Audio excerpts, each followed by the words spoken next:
The investigations into the assassination attempt of the former president are just getting started.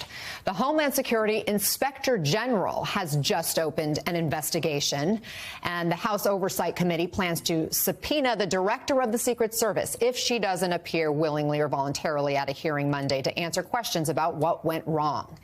That as we learn new details about security in the lead up to the rally, including that the Secret Service actually ramped up security around Donald Trump in recent weeks over intelligence about an Iranian plot to assassinate him.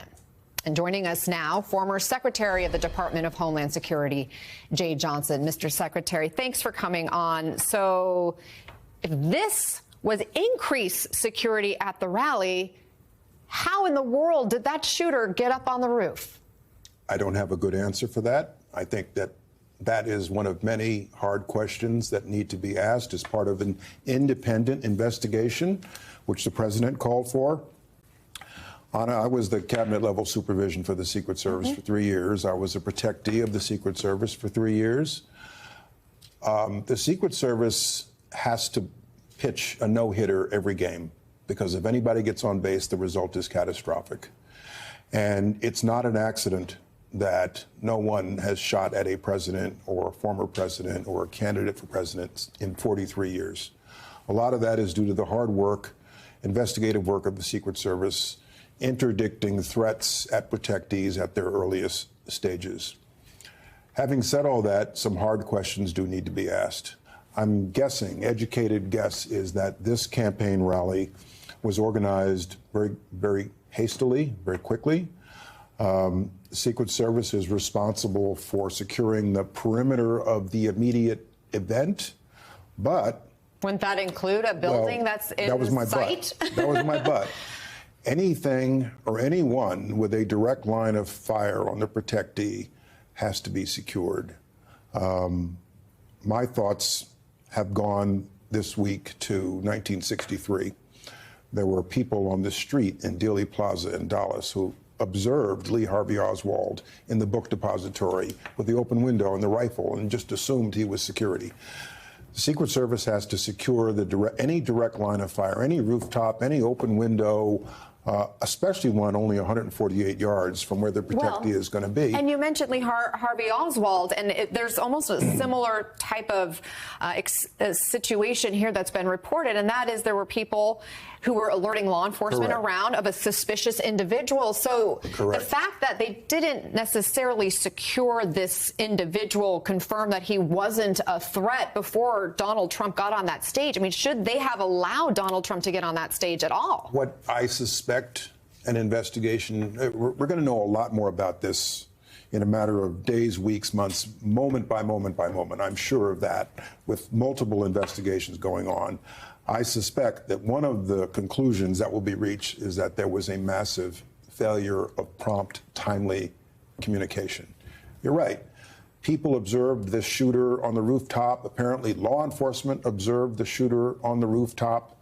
So there must have been some sort of communications breakdown between those who observed the shooter and the former president's immediate security detail, who have, you know, what I have in my ear right now, earpieces, right? So they can listen to the chatter. And they can take action. And I think the timing is a little bit fuzzy on exactly who knew what when. So even if Donald Trump had already started his speech and then they're alerted to there's some reporting about a suspicious individual in the area, should they have pulled him off the stage? Would that be typical protocol?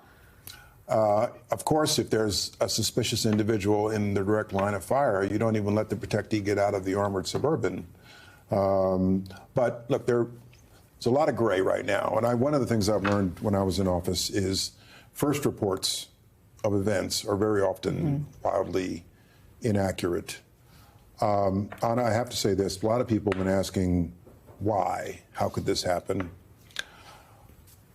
Part of it is an obvious failure on the part of the Secret Service to adequately predict this.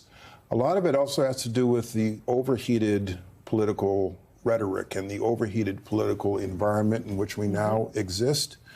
And let's not forget the prevalence of guns in America.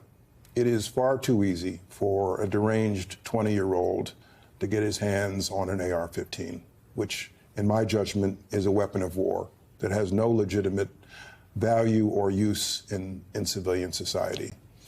That's one of the many things that I hope our nation's leaders, our Congress will re-examine. We had an assault weapons ban in this country for a period of time that lapsed. And I believe that an assault weapons ban is consistent with the Second Amendment. I would hope this current Supreme Court does too.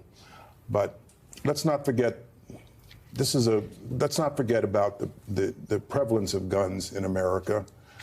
So that's a big part of the conversation, certainly, as we broaden the conversation. But if we were to focus it on just this incident and the failure of the U.S. Secret Service to secure a former president, a current candidate, there are growing calls from the Hill for Director Cheadle to resign.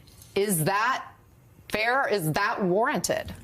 I won't second guess anything about what happens to the current director. I'm not the DHS secretary anymore. I do believe that hard questions need to be asked, and I'm confident that out of the many investigations that are occurring now, we're going to have the full picture, and hopefully we'll have some answers to some really hard questions. We all hope that. Thank you so much. We'll keep asking those questions. Thank you, Secretary Jeh Johnson, for coming in.